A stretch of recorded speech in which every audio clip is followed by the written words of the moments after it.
पाकिस्तान का रक्षा मंत्री का बयान जम्मू कश्मीर के विधानसभा चुनाव में क्यों चर्चा का केंद्र बना हुआ है। और बीजेपी जिस तरह से आपका जो ये पाकिस्तान के रक्षा मंत्री के बयान के सहारे कांग्रेस और फारूक अब्दुल्ला की पार्टी एनसी को जम्मू कश्मीर में बीजेपी घेरने में लगी हुई है, तो वहीं आज मोदी जी चुनाव प्रचार के लिए जम्मू कश्मीर का श्रीनगर पहुंचे हुए थे। शेरे कश्मीर जो है स्टेडियम है, वहां भाजपा के कार्यकर्ताओं को संबोधित करते हुए मोदी जी अपना पार्टी का तारीफ करते हुए नजर आए। आइए पूरी खबर समझाएंगे। जो बवाल मचा हुआ है आपका पाकिस्तान का रक्षा मंत्री का बयान पे भारत में, वो भी समझाएंगे।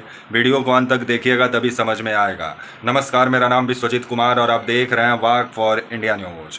आपका जो जम्मू कश्मीर है वहाँ विधानसभा चुनाव का तारीखों का ऐलान हो गया, तो वहीं 18 सितंबर को पहले चरण के लिए वोट डाले गए, तो दूसरे चरण को वोट डाले जाएंगे। तो वहीं 8 अक्टूबर को विधानसभा चुनाव का नतीजा आएगा जम्मू कश्मीर का। तो वहीं आज आदरणीय प्रधानमंत्री मोदी जी जम्मू कश्मीर पहुंचे हुए थे, जहां श्रीनगर में जो शेरे कश्मीर स्टेडियम है वहां से विपक्षी पार्टियों पर जमकर निशाना साधे। फिर परिवारवाद पर एक बार मोदी जी ज़बरदस्त हमलावर थे। आपका जम्मू कश्मीर का जो श्रीनगर का शेरे कश्मीर स्टेडियम है वहाँ से एक बार फिर से फारूक अब्दुल्ला आपकी महबूबा मुफ्ती और कांग्रेस पर जमकर निशाना साधे। और मोदी जी का कहना था कि पिछले 10 साल में जम्मू कश्मीर विकास किया है, तरक्की किया है, और जिस तरह से जम्मू कश्मीर में युवाओं को रोज़गार दिया गया है और जम्मू कश्मीर और दिल्ली का जो दूरी है वो कम हो गया है। लेकिन विधानसभा चुनाव के बाद ही मालूम चलेगा कि किसका वादा को जम्मू कश्मीर की जनता ज़्यादा पसंद की। तो वहीं आज मोदी जी आपका श्रीनगर में थे।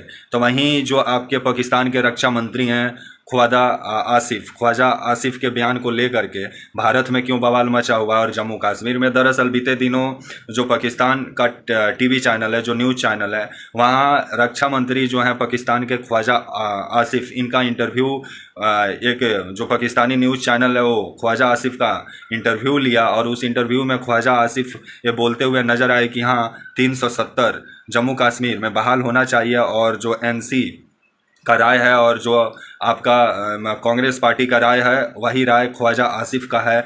ऐसा कहना है ख्वाजा आसिफ का कि 370 जम्मू कश्मीर में बहाल होना चाहिए। इसी बयान को लेकर के अब बीजेपी, कांग्रेस और एनसी और आपका पीडीपी पर हमलावर है। तो वहीं जो आपका 370 है, 370 तो सातों जन्म में नहीं आ सकता है, क्योंकि इसको भारत का संसद इसको हटाया है। तो ये संसद के ऊपर डिपेंड करता है कि वो 370 लाएगी कि नहीं लाएगी। लेकिन विधानसभा चुनाव में 370 क्यों मुद्दा बना हुआ है? क्योंकि विधानसभा के पास उतना ताकत नहीं है कि वो 370 को वापस ला दे। वो तो ताकत केंद्र के पास है।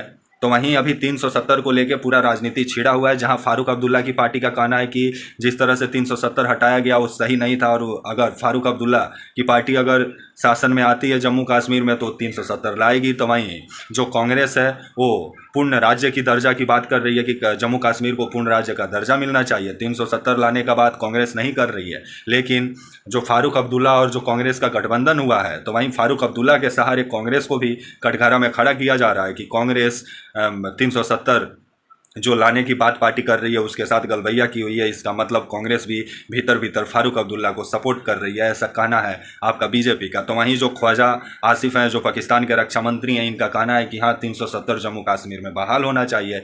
जिसके बाद से जो आपके अमित मालवीय हैं, जो कि मीडिया सेल के प्रभारी भी हैं आपके बीजेपी के, ये ख्वाजा आसिफ का बयान को उठे तो ट्वीट किए। और इनका कहना है कि ख्वाजा आसिफ का बयान और कांग्रेस पार्टी का बयान और आपका फारूक अब्दुल्ला का बयान एक जैसा लगता है। ऐसा लग रहा है कि पाकिस्तान का जो रक्षा मंत्री हैं और जो ख्वाजा आसिफ जो रक्षा मंत्री हैं और जो आपका कांग्रेस और एनसी के बीच में गठबंधन हुआ हो, ऐसा कहना है बीजेपी का। तो वहीं जम्मू कश्मीर में जो 370 अभी बहुत बड़ा मुद्दा बना हुआ है, तो ये जो 8 अक्टूबर को जो चुनाव का नतीजा आएगा उसी से पता चल जाएगा कि जो आपका जम्मू कश्मीर की जनता है वो 370 को लाने के लिए वोट की है कि 370 को हटाने के लिए वोट की है। ये तो आने वाले समय में ही मालूम चलेगा। तो वहीं जिस तरह से जम्मू कश्मीर में बेरोजगारी सबसे बड़ा समस्या है, ड्रग्स भी सबसे बड़ा समस्या बना हुआ है जम्मू कश्मीर में कि नौजवान ड्रग्स के चपेट में आ गए हैं। तो वहीं जो महिलाएं हैं जम्मू कश्मीर की, वो विभिन्न सुविधाओं की बरसों से मांग कर रही है जम्मू कश्मीर में। उनका कहना उनको खेलने के लिए एक अच्छा ग्राउंड नहीं है, अच्छा माहौल नहीं है जम्मू कश्मीर में महिलाओं को लेकर के। तो आने वाले समय में जो मोदी जी आपका जम्मू कश्मीर को सबसे बेहतर राज्य बनाने का वादा कर रहे हैं, लेकिन वही जम्मू कश्मीर में आए दिन आतंकवादी हमला होते हुए नज़र आता है। तो इस पे लगाम लगाने की ज़रूरत है। तो वहीं अभी ख्वाजा आसिफ का जो बयान है रक्षा मंत्री का, वो अभी जम्मू कश्मीर विधानसभा चुनाव में छाया हुआ है। लेकिन बीजेपी को भी सोचना चाहिए कि पाकिस्तान का रक्षा मंत्री कुछ बोल रहा है तो उससे भारत को क्या लेना देना।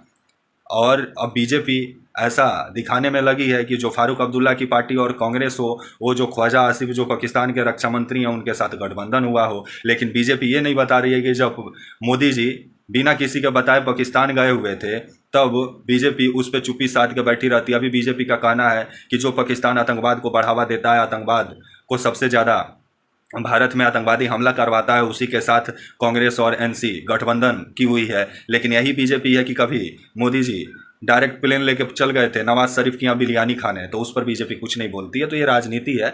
और जम्मू कश्मीर का चुनाव हो और पाकिस्तान का एंट्री ना हो चुनाव में, तो ऐसा हो नहीं सकता है। तो वहीं जो पाकिस्तान के जो नेता हैं उनका भी राजनीति जम्मू कश्मीर के सहारे चलता है, और भारत के जो राजनेता हैं वो भी अभी जम्मू कश्मीर को बेहतर बनाने का वादा पे वादा कर रहे हैं। लेकिन पिछले 10 साल में जम्मू कश्मीर कितना बेहतर बना है, इसका तो जवाब 8 अक्टूबर को ही मिल जाएगा।